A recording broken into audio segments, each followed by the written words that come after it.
మా బ్రతుకులో మా జీవితంలో మీరు మాకు అనుగ్రహించిన ఈ సమయం కొరకే మీకు స్తోత్రములు చెల్లించుకొనుచున్నాము నాయన. ఈ దినపు ఆరాధనలో మీ సన్నిధి, మీ ఆత్మను మాతో కూడా ఉంచండి.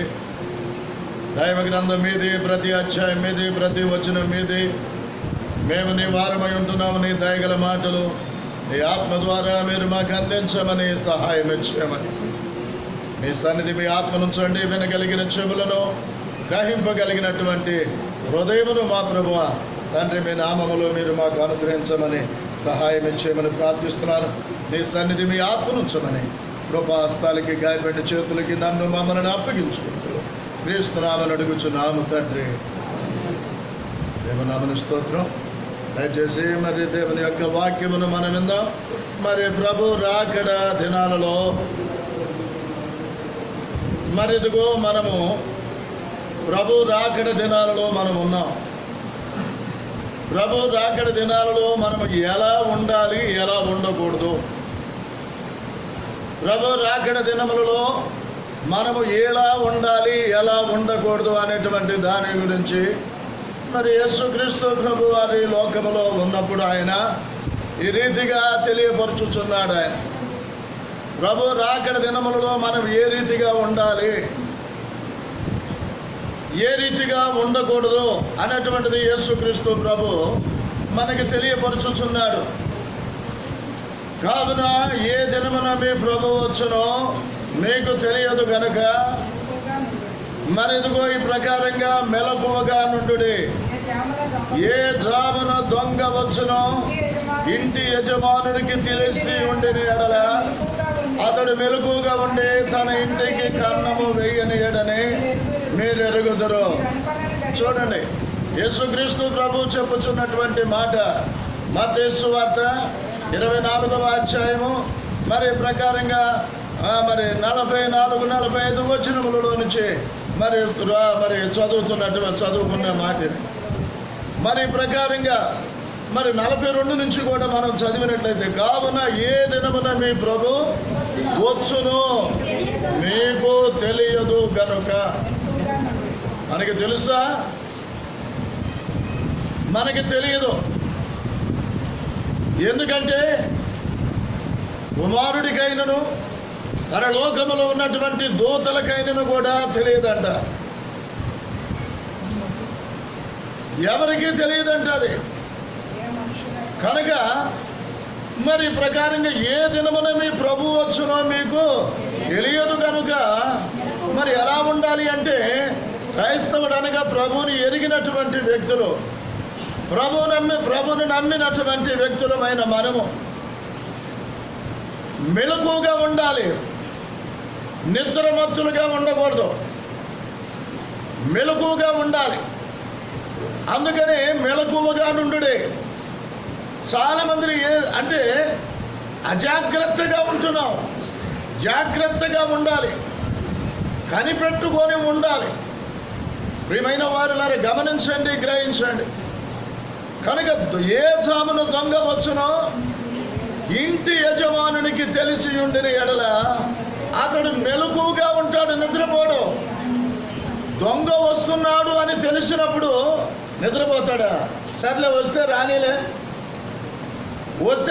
వచ్చినాక చూద్దాంలే అంటే, వస్తే రాని అంటే నీకు చెప్పొస్తాడా? దొంగ చెప్పిరాడు, దొంగ చెప్పకుండా వస్తాడు.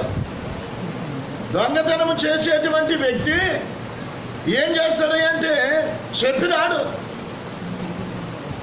చెప్పకుండా వచ్చేటువంటి వారు. అందుకని మరి ప్రకారంగా ఏ జామున దొంగ వచ్చునో మీకు ఇంటి యజమానుడికి తెలిస్తే, ఆ ఇంటి యజమానుడు ఏం చేస్తాడో తెలుసా? నిద్రపోడు. దొంగోడు వస్తానన్నాడు, మరి వాడు ఏదో ఒక టైంలో వస్తాడు. కాబట్టి తన యొక్క వస్తువులను కానీ పోగొట్టుకోకుండా ఉండాలి అనుకుంటే అతడు ఏం చేస్తాడయ్యా అంటే మెలుపుతో ఉంటాడు. ఎందుకంటే దొంగ వస్తానన్నాడు, మరి అది అతనికి తెలిసింది. తెలిసి ఉంటే, అలాగే మనకు కూడా ప్రభు రాకడను గురించి మనకి తెలిసి ఉంటే ఆ రోజుకు మనం జాగ్రత్త పడతాం. ఆ రోజుకు మాత్రమే జాగ్రత్త పడతాం, ఆ రోజుకు మాత్రమే. మిగతా రోజుల్లో మన ఇష్టానుసారంగా మనం ఉంటాం, మన ఇష్టానుసారంగా మనం జీవిస్తాం, మన ఇష్టానుసారంగా బ్రతుకుతాం. కాబట్టి అందుకని ప్రభు రాకడ ఏ దినమో మనకి తెలియదు, ఏ దినమో మనకి తెలియదు. ప్రభు రాకడ ఏ దినమో మనకి తెలియదు కనుక దేవుని యొక్క వాక్యం మనకి ఏం చెప్పుచున్నది అంటే, యేసు ప్రభు చెప్పుచున్న మాట, మెలకువగా నుండుడి. ఏ జామును దొంగ వచ్చును ఇంటి యజమానుడికి తెలిసి ఉండినాడరా, అతడు మెలకువగా ఉండి తన ఇంటికి కన్నము వేయనీయుడని మీరు ఎరుగుదురు. తన ఇంటికి కన్నము వేయనీయుడు. ఎందుకంటే వాడు వస్తాడని తెలిసిన తర్వాత కూడా అతడు నిద్రపోతే ఆ దొంగ వస్తాడు, కన్నం వేస్తాడు, అన్నీ దొంగిలించేస్తాడు. ఇంటిలో ఏ అయితే ఉన్నాయో వాటిని అన్నిటిని కూడా పట్టుకొని వెళ్ళిపోతాడు, వాటన్నిటిని పట్టుకొని వెళ్ళిపోతాడు. కనుక అతడు ఏం చేస్తాడంటే, ఇదిగో జాగ్రత్తగా మెలుగుతూ ఉండి తన ఇంటికి కన్నము వేయనీయకుండా అతడు జాగ్రత్త పడతాడంట. కనుక మీరు అనుకోనని గడియలో మనుష్య కుమారుడు వచ్చును గనుక మీరును సిద్ధముగా.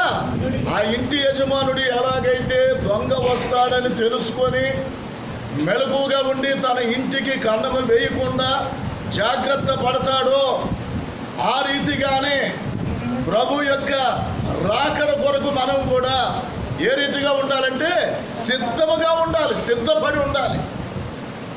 ప్రభు రాకడ కొరకు మనము సిద్ధపడి ఉండాలి. ఏది నీలో సిద్ధపాటు? ఎందుకంటే మనలో సిద్ధపాటు లేదు కనుక, అందుకని సిద్ధంగా ఉండాలి, సిద్ధముగా ఉండాలి. ఎప్పుడైతే నువ్వు సిద్ధంగా ఉంటావో నువ్వు ప్రభుతో కూడా వెళ్ళటానికి నీకు అవకాశం ఉంటుంది, ప్రభుతో వెళ్ళటానికి అవకాశం ఉంటుంది. లేదనుకో, నువ్వు సిద్ధముగా లేవనుకో, నువ్వు విడవబడతావు. కాబట్టి నువ్వు ఎత్తబడాలనుకుంటున్నావా, విడవబడాలనుకుంటున్నావా? నీవు ఎత్తబడాలనుకుంటున్నావా, విడవబడాలనుకుంటున్నావా? విడవబడిన వారికి 7 ఏండ్లు మహాశ్రమలు ఉన్నాయి అన్నాడు. మామూలు శ్రమలు కాదు, మహాశ్రమలు. లోకారంభము పుట్టినది ప్రారంభమైనది మొదలుకొని అటువంటి శ్రమలు కలగవు అని చెబుతున్నాడు. అందుకనే ఇంకొక మాట చెబుతాడు, రాబోయే శ్రమల ముందు ఇప్పటి శ్రమలు ఎన్నదగినవి కావు. రాబోయే శ్రమల ముందు ఇప్పుడు మనకు వస్తున్నటువంటి ఈ శ్రమలు ఎన్నదగినవి కావు. నువ్వే ఈ శ్రమలనే అబ్బో అంటున్నావు. ఈ శ్రమలనే మనము తట్టుకోలేకపోతుంటే మరి ఆ రాబోయేటువంటి శ్రమలను ఏ రీతిగా మనం తట్టుకుంటాం? ఈ శ్రమలనే మనం తట్టుకోలేకపోతున్నాం. మరి రాబోయేటువంటి శ్రమలను ఏ రీతిగా నువ్వు తట్టుకోగలుగుతావు? ఒకసారి ఆలోచించేయండి ప్రియమైన వాళ్ళ. ఈ శ్రమలనే మనము తట్టుకోలేకపోతున్నామంటే మరి ఆ రాబోయేటువంటి శ్రమలను, అవి భయంకరమైనటువంటి శ్రమలు. ఆ దినములలో మనుషులు మరణమును వెతుకుతారట, కానీ మరణం కూడా వారికి దూరం అయిపోతుందట. మరణం కూడా దూరం అయిపోతాడు. ఈరోజు మరణాలు తేలిగ్గానే వచ్చేస్తాయి. ఈరోజు మరణములు తేలిగ్గానే, ప్రాణము తీసేసుకుంటాం చాలా సులువైపోతుంది. ప్రాణము తీయటం కానీ ప్రాణాలు తీసుకుంటాం కానీ సులువైపోతుంది.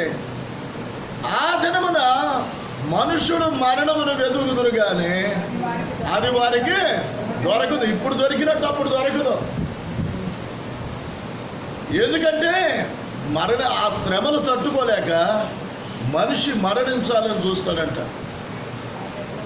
చనిపోతే బాగుండు అనుకుంటాడంట, కానీ చావు దూరం అయిపోతుంది. చావవలెనని ఆశపడుతుంది కానీ, చూడండి, చావాలని ఆశపడతారంట కానీ మరణము వారి దగ్గర నుంచి పారిపోతుందంట. కారణం ఏంటి? విడవబడితే ఇదిగో ఈ ప్రకారంగా చావటానికి కూడా సాయిస్ లేదు, మరణము దూరంగా పారిపోతుందంట. ఎందుకంటే ఆ శ్రమను తట్టుకోలేక చనిపోతే బాగుండు అనుకుంటామంట. అంత భయంకరమైనటువంటి శ్రమలు. మరి ఆ శ్రమలు మనం తట్టుకోవాలి అంటే, ఆ శ్రమల దినాలలో మనం ఉండకుండా ఉండాలి అంటే, ఆ 7 ఏళ్ల శ్రమలను మనకి సంభవించకుండా ఉండాలి అంటే మనము విడవబడకుండా ఉండేలాగా చూసుకోవాలి. ఎత్తబడటానికి సిద్ధపడి ఉండాలి. ప్రభు రాకడ కొరకు ఎల్లప్పుడూ సిద్ధముగా ఉండాలి. ఎప్పుడు వచ్చినప్పటికీ సరే, ఏ దినం వచ్చినప్పటికీ సరే, ఏ జామున వచ్చినప్పటికీ సరే, ఏ గడియలో వచ్చినప్పటికీ సరే, ఏ గంటలో వచ్చినప్పటికీ సరే, ఏ నిమిషంలో వచ్చినప్పటికీ సరే సిద్ధముగా ఉండే ఎవరుంటారు అంటే, ఎవరైతే సిద్ధపడి ఉంటారో వారు ధైర్యముగా ఉంటారు. ఎప్పుడొచ్చినా సిద్ధపడినటువంటి వ్యక్తులు చూడండి, ముఖం కడుక్కొని ఉదయాన్నే లేచి ముఖం కడుక్కొని ఉన్నావనుకో, ఎప్పుడైనా తింటావు, నువ్వు ఎప్పుడైనా తినొచ్చు. అదే నువ్వు ముఖం కడుక్కోకుండా ఉన్నావనుకో, ఎవరు ఏం పెట్టినా నేను ఇంకా ముఖం కడగలేదంట. ముఖం కడిగినటువంటి వ్యక్తులకి వారు ఇతరులు పెట్టినవి తినే అవకాశం పోగొట్టుకుంటారు. అదే ముఖం కడుక్కున్నటువంటి వ్యక్తి ఉన్నాడు అనుకోండి, ఉదయాన్నే లేవగానే ముఖం కడిగేసుకుని ఉంటే ఇదిగో ఎవరేం పెట్టినా కూడా గబాలను తీసుకొని తినగలుగుతాం, తినటానికి అవకాశం ఉంటుంది. ఉదయాన్నే ముఖం కడిగినటువంటి వ్యక్తులు ఎవరేం పెట్టినా ఎవరేమి ఇచ్చినా తాగటానికి కానీ తినటానికి కానీ ఇంకా నేను ముఖం కడగలేదు అని అంటారు. అప్పుడు నువ్వు శ్రేష్టమైనటువంటి పదార్థాలని నువ్వు భుజించే అవకాశమును పోగొట్టుకుంటావు కదా, కనుక ప్రియమైనటువంటి వారు గమనించండి, గ్రహించండి. అందుకనే లేవగానే ముఖం కడగటం ముందు. అలాగే ప్రభు యొక్క రాకడలో ఎత్తబడటానికి నిన్ను నువ్వు ఎప్పుడు కూడా ప్రార్థన పూర్వకంగా నిన్ను నువ్వు సిద్ధపరచుకోను, ప్రార్థన పూర్వకంగా సిద్ధపడి ముందు. ఆ రీతిగా నీవు ఉండలేదు అనుకో, నువ్వు విడవబడేటువంటి అవకాశం.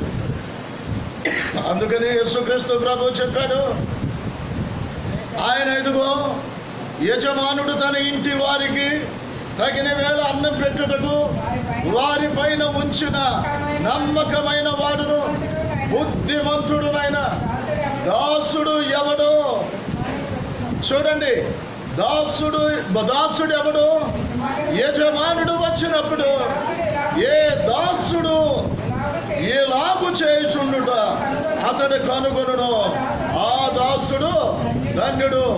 చూడండి, యజమానుడు తన ఇంటి వారికి తగిన వేళ అన్నం పెట్టుటకు వారి పైన ఉంచిన నమ్మకమైన వాడు బుద్ధిమంతుడనైన దాసుడు ఎవడో?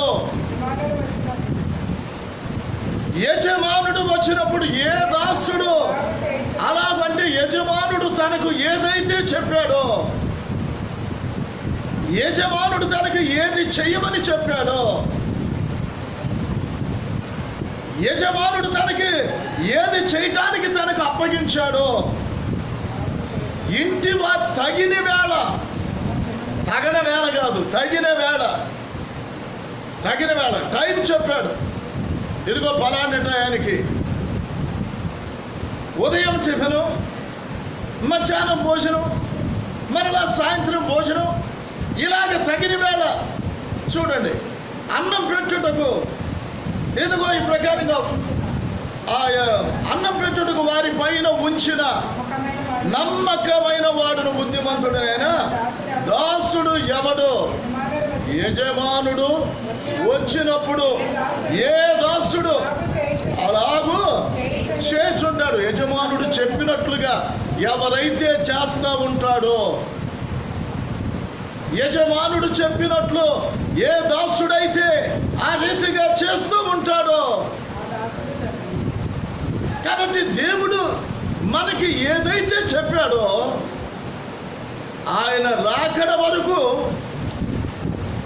లేక మనం ఈ లోకాన్ని విడిచిపెట్టే వరకు ఆయన చెప్పినట్లు మనము చేస్తూనే ఉండాలి. ఆయన చెప్పినట్లు మనము చెయ్యాలి. ఆయన చెప్పేది ఒకటి, మనము చేసేది ఒకటి అనుకోండి.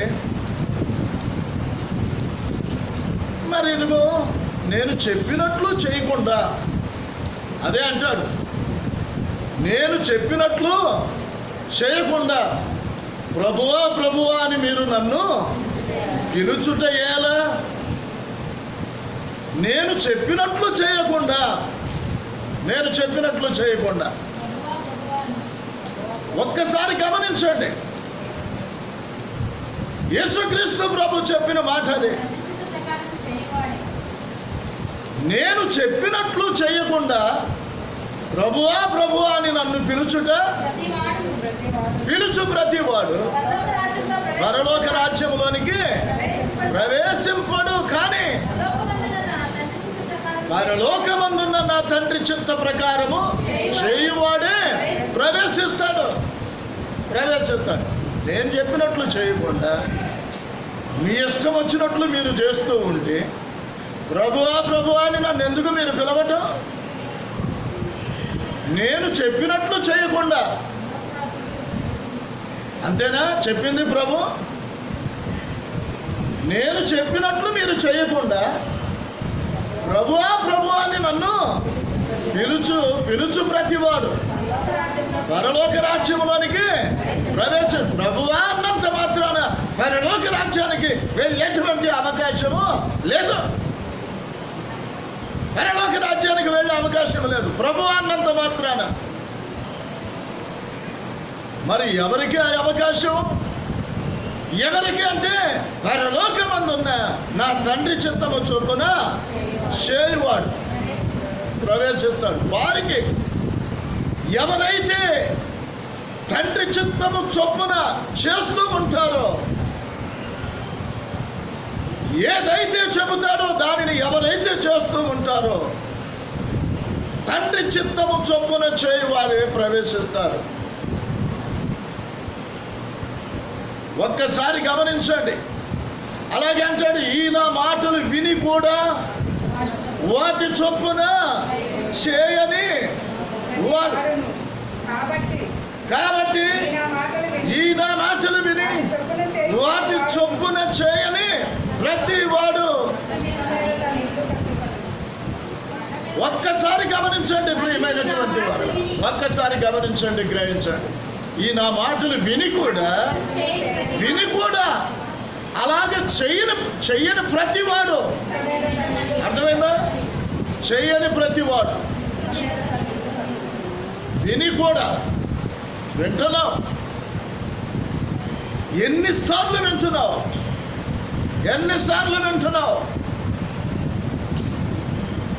దేవుని యొక్క వాక్యాన్ని ఎన్నిసార్లు వింటున్నావు? ఏదైతే వింటున్నామో, దేవుడు మనకి ఏదైతే చెప్పుచున్నాడో దానిని చేయనటువంటి ప్రతి వ్యక్తి కానీ, ప్రతి వ్యక్తురాలు కానీ, ప్రతి వ్యక్తురాలు కానీ ఇసుక మీద తన ఇల్లు కట్టుకొనిన బుద్ధిహీనుని పోలి ఉంటాడంట. నా మాట విని కూడా వాటి చొప్పున చేయని వాడు. వింటున్నావు కానీ చేస్తున్నావా? వింటున్నావు దేవుని వాక్యాన్ని, క్రమానికి వచ్చి వింటున్నావు, సంఘానికి వచ్చి వింటున్నావు. అలాగే టీవీల ద్వారా దేవుని వాక్యమును, టీవీలలో వచ్చే దేవుని వాక్యాలను వింటున్నావు. సభల ద్వారా దేవుని వాక్యములు వింటున్నారు. గృహ కూడికల ద్వారా, గృహ కూడికలలో దేవుని యొక్క వాక్యమును మరెందుకో వింటున్నారు. ప్రతి చోట దేవుని వాక్యం వింటున్నారు. కానీ మరి ఆ వాక్యం మనకి ఏమైతే చెప్పుచున్నదో, అనగా వాక్యమై ఉన్న దేవుడు, దేవుడే వాక్యమై ఉన్నాడు, వాక్యమే దేవుడై ఉన్నాడు. దేవుడే వాక్యమై ఉన్నాడు. ఆది యందు వాక్యముండెను, వాక్యమే దేవుడై ఉండెను. ఆది యందు వాక్యముండెను, వాక్యమే దేవుడై ఉండెను. ప్రియమైన వారులారా, మరి వాక్యము నీతో మాట్లాడుతుందంటే దేవుడు నీతో మాట్లాడుచున్నాడు.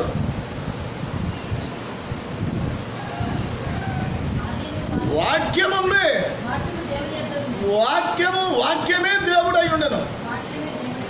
ఒక్కసారి గమని, ఆది యందు వాక్యం ఉండెను, వాక్యము దేవుని యొద్ద ఉండెను, వాక్యము దేవుడై ఉండెను. కాబట్టి ఆ వాక్యము ద్వారా దేవుడు నీతో మాట్లాడుచున్నాడు. వాక్యమే దేవుడై ఉన్నాడు, దేవుడే వాక్యమై ఉన్నాడు కనుక ఆ వాక్యము నీతో మాట్లాడుచున్నాడు. ఒక్కసారి గమనించండి, గ్రహించండి ప్రియమైన వారు. మరి ప్రకారంగా మీరు విని కూడా వాటి చొప్పున చేయలేదనుకో, వారు బుద్ధిహీనులను పోలి ఉంటారంట. బుద్ధిహీనులు.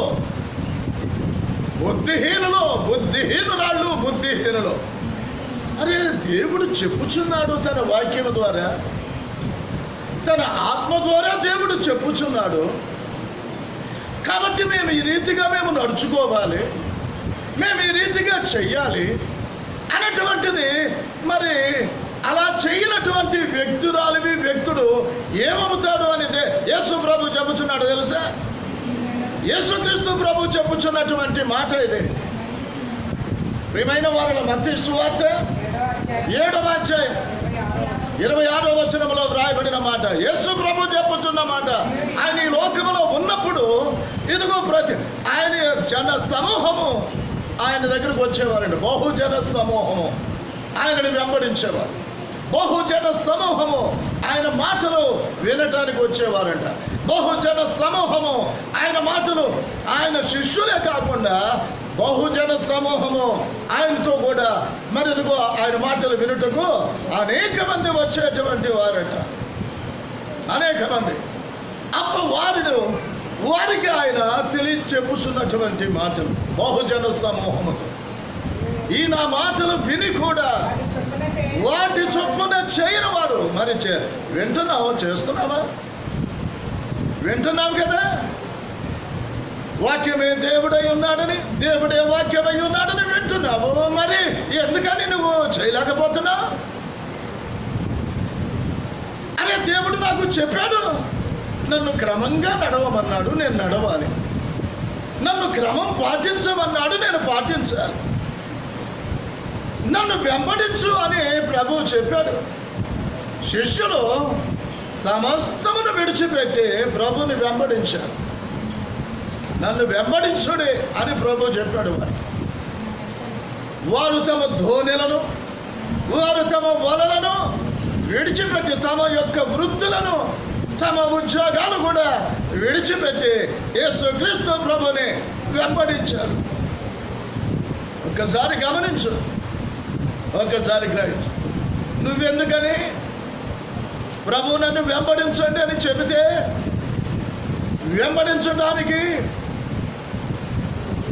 ఏ మాత్రం కూడా సుముఖంగా అనేటువంటిది ఉండలేకపోతున్నావు. నువ్వు సుముఖంగా ఉండట్లా, నువ్వు సుముఖత చూపట్ల వెంబడించడానికి విముఖత చూపుతున్నావు. రండి అంటే సుముఖత చూపట్ల విముఖత చూపుతున్నావు. నువ్వు రండి అని చెబితే మరి అప్పుడు మరి నువ్వు ఎట్టివాడివి, ఎట్టి విశ్వాసురాలివి, ఎట్టి విశ్వాసివి నీవు? ఎలాంటి విశ్వాసురాలివి, ఎలాంటి విశ్వాసివి? మరియు ఈ నా మాటలు విని వాటి చొప్పున చేయని ప్రతి వాడు బుద్ధిహీనుని పోలి ఉంటారంట. ఈ నా మాటలు విని కూడా నేను చెప్పినప్పటికీ కూడా లెక్క చేయకుండా, వినిపించుకోకుండా,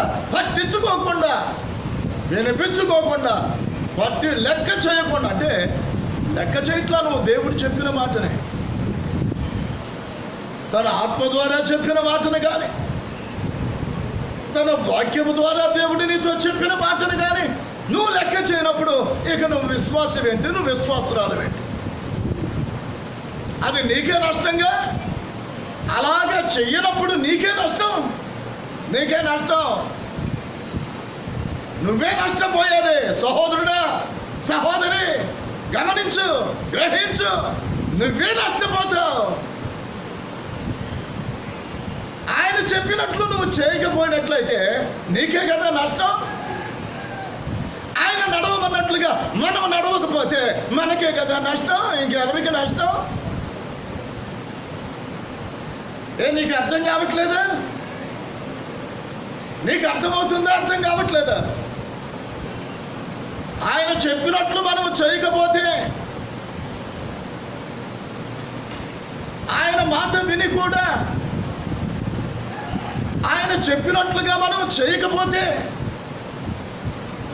చూడండి, బుద్ధిహీనురాళ్ళను పోలి ఉంటారు. బుద్ధిహీనురాళ్ళను పోలి ఉంటారు. గ్రహించు, ఇప్పటికైనా సరే. బుద్ధిహీనురాలువా, బుద్ధిహీనుడువా నువ్వు? ఆయన మాట విని కూడా లెక్క చేయకుండా, లెక్క లేకుండా బ్రతుకుతున్నావంటే నువ్వు బుద్ధిహీనుడువా? నువ్వెవరివి? అంటే నీకు లెక్కలేదు. ఆయన చెప్పినట్లు చేయాల్సిన పని ఏముందంట అనుకుంటున్నావా? ఆయన చెప్పినట్లు చేయాల్సిన అవసరం ఏముంది అనుకుంటున్నావా? దేవుడు నీతో చెప్పుచున్నదే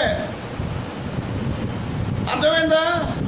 దేవుడు తన వాక్యము ద్వారా, వాక్యమై ఉన్న దేవుడు తన వాక్యము ద్వారా నీతో మాట్లాడుచున్నాడు.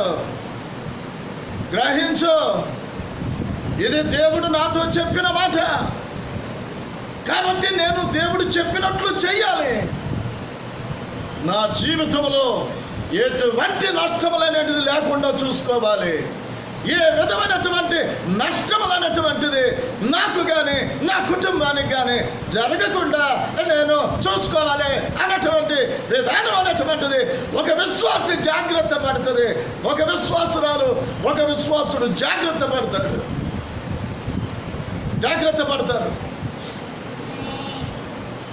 అయితే యేసుక్రీస్తు ప్రభు చెప్పినప్పటికీ కూడా మరి ఎదుగు ఆ ప్రకారం చేయనటువంటి వ్యక్తిని గురించి ఆయన ఏమంటున్నాడంటే బుద్ధిహీనుని పోలి ఉంటారు. కాబట్టి ఇసుక మీద తన ఇల్లు కట్టుకొనిన, ఎక్కడ కట్టుకోవాలి? ఇసుక మీద. నువ్వు ఎక్కడ కట్టుకుంటున్నావు? నీ ఆత్మీయ జీవితాన్ని క్రీస్తు అనేటువంటి బండ మీద కట్టుకోవాలి. నీకు ఇసుక మీద కాదు. కాబట్టి ఇసుక మీద తన ఇల్లు కట్టుకొనిన బుద్ధిహీనుని పోలి ఉంటారంటే వాళ్ళు.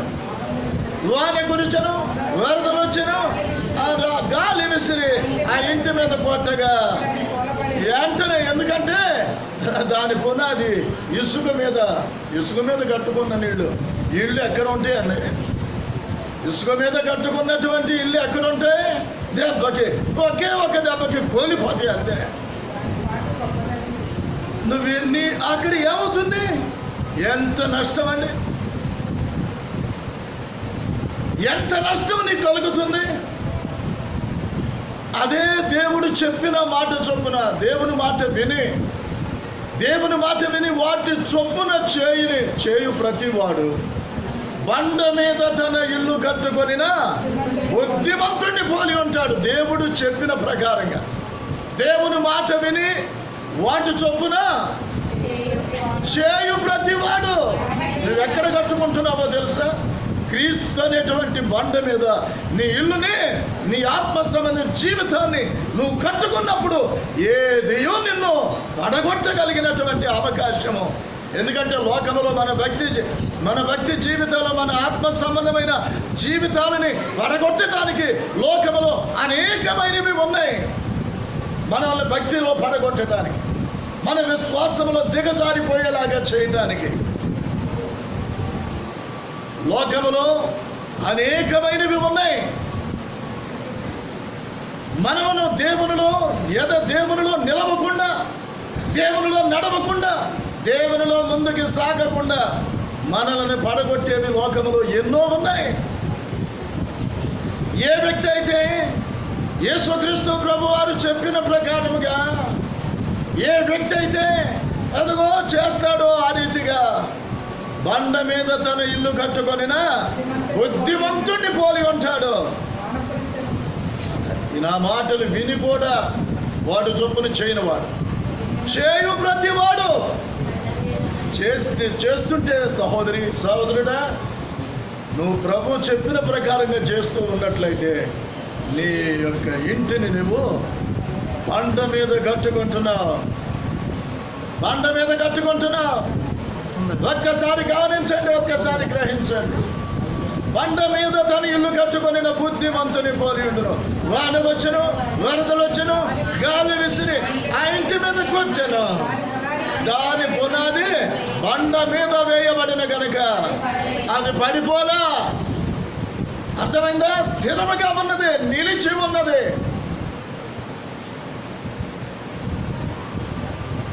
ఈ ఇంటికి ఆ ఇంటికి కూడా ప్రియమైన వారులారా, కానీ స్థిరంగా ఒక వ్యక్తి క్రీస్తు మాట చొప్పున ఎవరైతే నడుచుకుంటారో వారు కదలను, స్థిరముగా ఉంటారు. స్థిరులను, కదలని వారును ప్రభు యొక్క కార్యాభివృద్ధి అందు ఎప్పటికీ ఆసక్తిలో ఉంటారు అంటవాడు. ఆసక్తిలో ఉండండి స్థిరంగా. నువ్వు ప్రభు మాట చొప్పున నడవనప్పుడు నీలో స్థిరత్వం ఎక్కడుంది?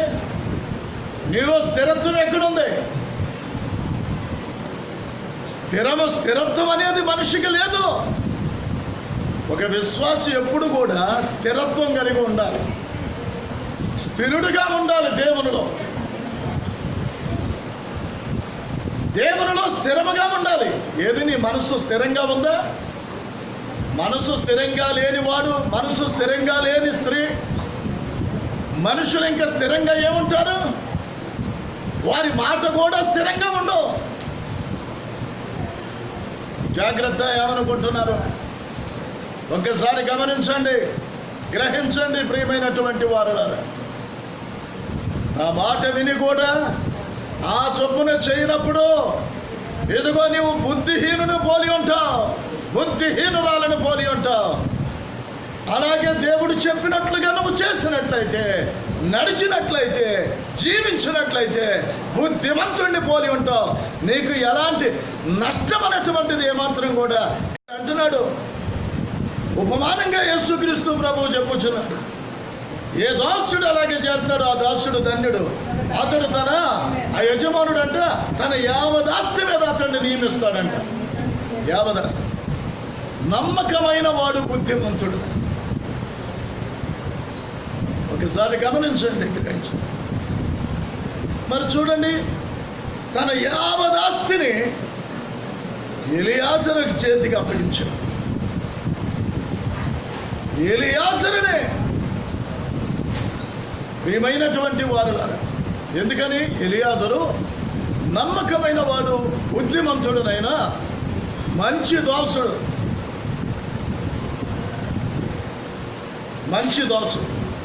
ఎవరికి? అబ్రహాముకి తన ఇంటి పెద్ద దాసుడు, నమ్మకమైన వాడు, బుద్ధిమంతుడు. అందుకని ప్రతి పని అతనికి అప్పగించేవాడు. ప్రతి పని. అబ్రహాం గారు వెళ్ళేవాడు కాదు. ఆఖరికి తన కుమారుడి యొక్క వివాహ విషయంలో అతన్నే ముందు పెట్టాడు. అంటే ఎంత నమ్మకమైన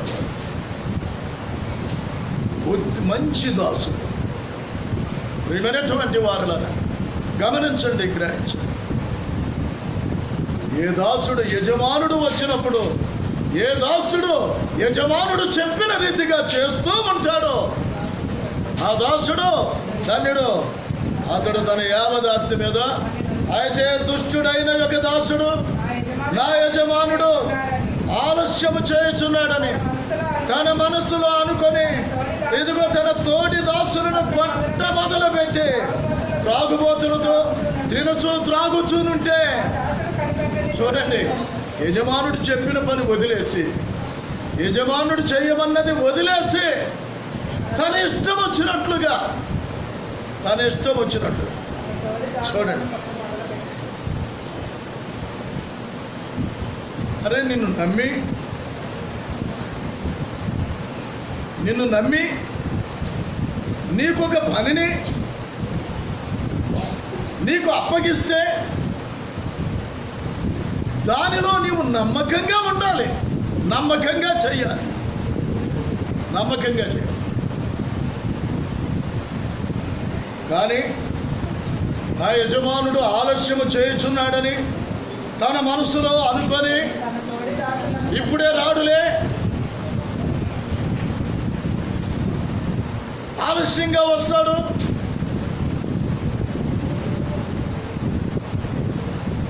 ఒక్కసారి గమనించు. ప్రభు రాకడా ఆలస్యం కాదు. ఏ ఆత్మ కూడా నశించిపోవటం ఆయనకి ఇష్టము లేదు కనుక అందుకని ఆలస్యం. అంతేగాని ఆయన తన రాకడను గురించి ఆలస్యము కొందరు అనుకొనుచున్నట్టు ఆయన రాకడ ఆలస్యం కాదు. ఆయన దృష్టికి 1000 సంవత్సరములు గతించిన నిన్నటి వలె రాత్రి అందలే ఒక జాబు వలె ఉన్నవి. అది మనమేమనుకుంటున్నామంటే 2000 సంవత్సరాలు వచ్చినాయి, 2020 సంవత్సరం వచ్చినా కూడా ఏది ప్రభు రాకడా అనుకుంటున్నాం. ఆయన దృష్టికి 1000 సంవత్సరాలు గతించిన నిన్నటి వలె రాత్రి అందలి ఒక జాము లాంటివండి. ఆయన దృష్టికి నువ్వేమనుకుంటున్నాంటే 2020 వచ్చినాయి కదా అని అనుకుంటున్నావు. ఒకసారి గమనించు, ఆయన తన రాకడను గురించి ఆలస్యం చేసేవాడు కాదు. ఏ ఒక్కరు కూడా నశించుగా ఆయన ఇచ్చయింపక అనేటువంటి దానిని గురించి చెప్పుచున్నాడు. మనం ప్రియమైన వారు గమనించండి. పేతురు రాసినటువంటి 2వ పత్రిక 3వ అధ్యాయం. ప్రియులారా, ఒక సంగతి మర్చిపోకుడి, ఏమనగా ప్రభు దృష్టికి ఒక దినము 1000 సంవత్సరము వలెను, 1000 సంవత్సరములు ఒక దినము వలె ఉన్నవి. కొందరు ఆలస్యమని ఎంచుకున్నట్లు ప్రభు తన వాగ్దానముల గురించి ఆలస్యము చేయవాడు కాడు, కానీ ఎవడునూ నశింపవలెనని హెచ్చరింపక అందరూ మారు మనసు పొందవలెనని కోరుచు మీ ఎడల దీర్ఘ శాంతము గలవాడై ఉన్నాడు. ఆయన వాగ్దానం చేసినాడు. అదే ఆలస్యము కాదు. అదే ఒకవేళ ఆలస్యం అవుతుంది అనుకుంటే ఏమైనటువంటి వారులారా, ప్రభు దృష్టికి 1000 మరి ఇదిగో ఒక దినం 1000 సంవత్సరాలు వలె, 1000 సంవత్సరాలు ఒక దినము వలె, రాత్రి అందరే ఒక జాబు వలె ఉంటాడు ఆయన దృష్టికి. గమనించండి, గ్రహించండి. అయితే నా యజమానుడు ఆలస్యము చేయుచున్నాడని తన మనసులో అనుకొని తన తోటి దాసులను కొట్ట మొదలుపెట్టి త్రాగుబోతులతో తినుచు త్రాగుచునుంటే ఆ దాసుడు కనిపెట్టిన దినములలోను వాడు అనుకొనని గడియలో వాని యజమానుడు వచ్చి వానిని నరికించి వేషధారులతో కూడా వానికి పాలు నియమించును. అక్కడ ఏడుపును పండ్లు కొరకటయో నుండును. గుర్తించండి, గ్రహించండి. కనుక మెలకుగా ఉండండి. జాగ్రత్తగా ఉండాలి. మనం ఎలా ఉండాలి, ఎలా ఉండకూడదు, ప్రభు రాకడ దినాలు ఎలా ఉండాలి, నిర్లక్ష్యంగా ఉండదు. దేవుని సన్నిధిని అలక్ష్యము చేయొద్దు. దేవుని సన్నిధిని అలక్ష్యము చేయొద్దు. దేవుడు నీతో చెప్పిన రీతిగా నీవు నడు. దేవుడు నీతో చెప్పిన నడవమన్న రీతిగా నడు. ఆయన నీతో ఏదైతే చెబుతాడో అది చేసేటువంటి విషయంలో నువ్వు ఎల్లప్పుడూ కూడా సిద్ధంగా చేస్తూనే ఉండు. అప్పుడు ప్రభు వస్తాడు. నువ్వు ఆ రీతిగా చేయించుండటం చూసి ఆయన నిన్ను ఎదుగో తనతో కూడా తీసుకుని ఆ రీతిగా కనుక నీవు చేయకుండా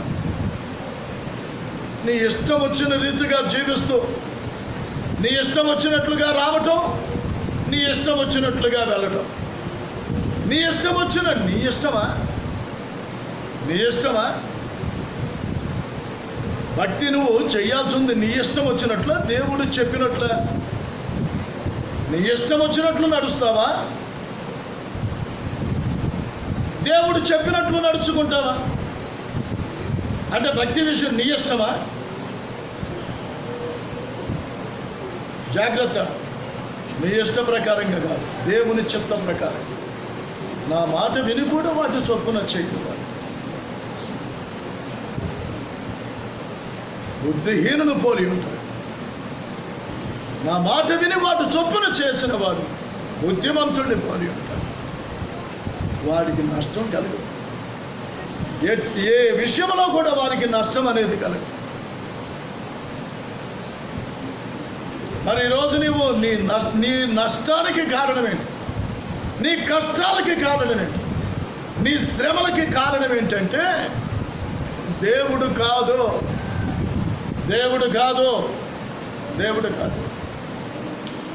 ఒకటే ఇర్మియా ప్రవక్త చెప్పాడు. ఇర్మియా ప్రవక్త చెప్పిన మాట ఒక్కటే, నీ దేవుడైన యెహోవాను విసర్జించుట, విడిచిపెట్టడం. నీకు నా ఎడల, నీకు దేవుని ఎడల భయభక్తులు వదిలిపెట్టేశావు.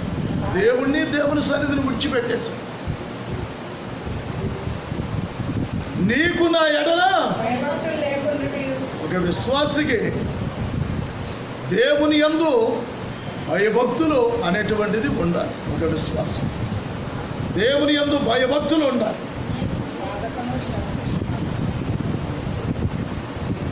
నీవు నన్ను విసర్జించుటయో, నీకు నా ఎడల భయభక్తులు లేకుండాటయో బాధలకి శ్రమలకి కారణమగునని నీవు తెలుసుకొని గ్రహించినట్లు గ్రహించు. నేను దేవుని సన్నిధిని విడిచిపెట్టా. దేవుని యొక్క భయమును నేను వదిలిపెట్టేశా. దేవుడు చెప్పినట్లు చేయకుండా నా ఇష్టం వచ్చినట్లుగా నేను చేస్తున్నాను. నా ఇష్టం వచ్చినట్లుగా నేను నడుస్తున్నాను. దేవుడు నడవమన్నట్లుగా కాకుండా, దేవుడు నడుచుకోమన్నట్లు కాకుండా నా ఇష్టం వచ్చినట్లుగా నేను నడుచుకుంటున్నాను. కనుక బాధలకు శ్రమలకును కారణమవునని నీవు తెలుసుకొని గ్రహించున్నట్లు. నీ చెడుతనమే నిన్ను దేవుడు కాదు. దేవుడు శిక్షించడు. నువ్వు చేసిన వాటిని బట్టే నీకు శిక్ష. నీ చెడే నిన్ను శిక్షిస్తుంది. నీ మంచే నిన్ను రక్షిస్తుంది. నీ మంచే నిన్ను కాపాడుతుంది. నీ చెడే నిన్ను సంహరించేస్తుంది. అందుకనే గ్రహించు. దేవుని సన్నిధించు. దేవుని యందు భయభక్తులను వదిలిపెట్టవాలి. దేవుని యందు భయభక్తులు కలిగి ఉండటం వదిలిపెట్టవాలి. దేవుని యందు భయభక్తులు కలిగించు. ఏమైనా వారు గమనించండి, గ్రహించండి. ప్రభు రాకడలో ప్రభు మనల్ని రక్షించి లోకములో ఆయన తన కొరకు మనల్ని బ్రతకమని మనకు మరి ఇదిగో జీవితాన్ని ఇచ్చాడు. ఆయన మనకి వాక్యం ఇచ్చాడు. ఆయన మనకి తన ఆజ్ఞలను ఇచ్చాడు. ఆయన తన ప్రేమను ఇచ్చాడు. లోకానికి నా ప్రేమను చూపండి, లోకానికి నా ప్రేమను చాటండి. లోకానికి నా ప్రేమను చూపండి, లోకానికి నా ప్రేమను చాటండి. అలాగే నీతిని విడిచిపెట్టబాకు, యథార్థతను వదిలిపెట్టబాకు. యథార్థముగా జీవించు, నీతి కలిగి బ్రతుకు. ఈ రీతిగా లోకములో మనల్ని ఆయన వచ్చేదాకా మనల్ని ఏదైతే మరి ఏ రీతిగా అయితే మనల్ని జీవించమని ఆయన మనకి చెప్పారో ఆ రీతిగా మనము జీవించినట్లయితే ఆయన వచ్చాడు. ఈ లోకాన్ని మనం విడిచిపెట్టే వరకు ఆ రీతిగా జీవించినట్లయితే మనము ధన్యులము, ధన్యుల. ఆయన తన రాజ్యములోనికి మనల్ని ఎదుగు మరి వారసులుగా ఆయన మనకు చేస్తాడు. ఆ రీతిగా కాకుండా ఆయన చెప్పిన రీతిగా మన ఇష్టం వచ్చిన రీతిగా మనం జీవించినట్లయితే మనల్ని నరికిస్తాం. ఏమని చెబుతున్నాడు అక్కడ? ఏ దాసుడైతే ఆ రీతిగా చేయడో అతన్ని ఏం చేస్తానని చెప్పాడు? వారిని నరికించి వేషధారులతో కూడా వారికి పాలు నియమిస్తాడు. మరి ఇదిగో యజమానుడు చెప్పిన రీతిగా మరి ఇదిగో చేసి ఆ యజమానుని ద్వారా ఇదిగో మెప్పును పొందుతావా? ఆ యజమానుడు ద్వారా ఇదిగో మరి ఇదిగో ఆయన యొక్క లేక ప్రభు రాకడలో యేసు ప్రభు మనకి చెప్పిన రీతిగా చేస్తే ఆయన రాకడలో మనం ఎత్తపడతాం. అలాగే ఇక్కడ ఏ యజమానుడైతే ఒక వ్యక్తికి ఏది చేయమని అప్పగించాడో అది చేసిన వ్యక్తి ధన్యుడు అవుతాడు. ఆ రీతిగా చేయనటువంటి వాడు శిక్ష పొందుతాడు. కనుక మనం గమనించుకుందాం, గ్రహించుకుందాం. దేవుడు మనకి ఏదైతే చెప్పుచున్నాడో మరి ఇదిగో దానిని చేస్తూ ఆయన ఎప్పుడు వచ్చినప్పటికీ సరే ఆ రీతిగా చేస్తూ ఉంటే మనము ధన్యులము, దేవుని యొక్క రాజ్యానికి మనం ప్రార్థన చేసుకుంటాం. దేవుడి యొక్క మాటలు మన వినికిడిలో దీవించి ఆశీర్వదించును కాక. ఆమేన్, ఆమేన్. ప్రార్థించుకుంటాం. మమ్మల్ని మిక్కిలిగా ప్రేమించిన మా ప్రియపరలోకపు తండ్రి, నీ పరిశుద్ధ నా ప్రముఖ లెక్కలేని స్తుతులు నాయన, నీ కృపణ బట్టి నీ దయను బట్టి నాయన.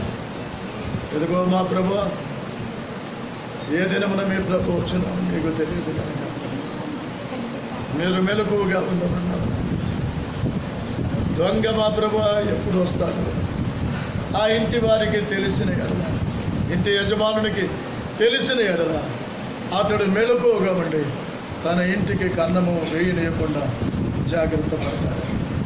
అలాగే ఒక విశ్వాసం మీరు బాబుని రక్షించి మీ రాకడి కొరకు మెలకువగా ఉండమని చెప్పుచున్నాం. ఒక ఉపమానం కూడా చెప్పాము.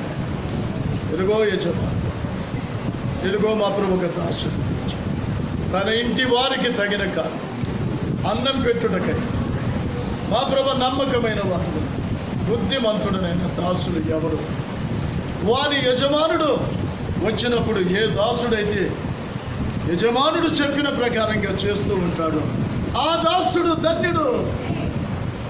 అతడు తన యావదాస్తి మీద అతన్ని నియమిస్తాడని చెప్పాడు. అలాగే నీ రాకడ దినములను అయ్యా మీరు చెప్పినట్లుగా మేము నడుస్తూ మీ కొరకు మేము కనిపెట్టుకొని ఉన్నట్లయితే మీరు చెప్పండి. మీరు వచ్చినప్పుడు మేము అలాగురా మా ప్రభా నీ కొరకు కనిపెట్టుకొని మా ప్రభా మెళకువగా ఉండి కనిపెట్టుకొని మీ కొరకు బ్రతుకుతూ ఉంటాం. మేము ధన్యులు ఉంటాము. రాకడలో మేము ఎత్తపడతాము. 7 ఏళ్ల విందులోనికి మమ్మల్ని తోడుకొని వెళతాము. ఏ దాసుడైతే యజమానుడు చెప్పినట్లు చేయక నా యజమానుడు ఆలస్యము చేయుచున్నాడని మా ప్రభు తన దాసులను కొట్టుచు మా ప్రభు త్రాగుబోతులతో మా ప్రభు తండ్రి నాయన తినుచూతులాడుచు ఆడనుకొనిన గడియలో వాని యజమానుడు వచ్చి చూసినప్పుడు వాడు ఆ రీతిగా యజమానుడు చెయ్యమన్నది చేయకుండా యజమానుడి దృష్టికి వ్యతిరేకంగా యజమానుడి దృష్టికి విరుద్ధమైన దాన్ని యజమానుడు చెప్పింది ఒకటైతే అతడు దానికి విరుద్ధంగా చేస్తుంది. తన ఇష్టం వచ్చినట్టుగా జీవించటం వలన అతన్ని నరికింపచేసి వేషధారులతో అతనికి పాలు నియమించి మా ప్రభు అక్కడ ఏడుపు పండ్లు కొరికే స్థలాల్లోనికి అతడు మా ప్రభు వెళ్తాడని చెప్పాడు. కనుక ఒక్కసారి జ్ఞాపకం చేసుకోండి నాయన, నీ రాకడ దినములలో మేము ఎలా ఉండాలి, ఒక విశ్వాసిగా ఒక విశ్వాసురాలుగా నేను నమ్మిన బిడ్డలుగా మేము ఎలా ఉండాలి, ఎలా ఉండకూడదు నాయన. మీరు వచ్చి మా ప్రభు మమ్మల్ని చూసినప్పుడు మేము ఎలా ఉంటే ధన్యులం అవుతాం అనేటువంటి దాన్ని తెలుసుకున్నాం. మీరు వచ్చి చూసినప్పుడు మీరు చెప్పినట్లుగా చేసేటువంటి వ్యక్తురాలుగా మమ్మల్ని సిద్ధపరచమని సహాయం చేయండి. క్రీస్తు నామమున అడుగుచున్నాము తండ్రి. ఆమేన్. ఆమేన్. ఆమేన్.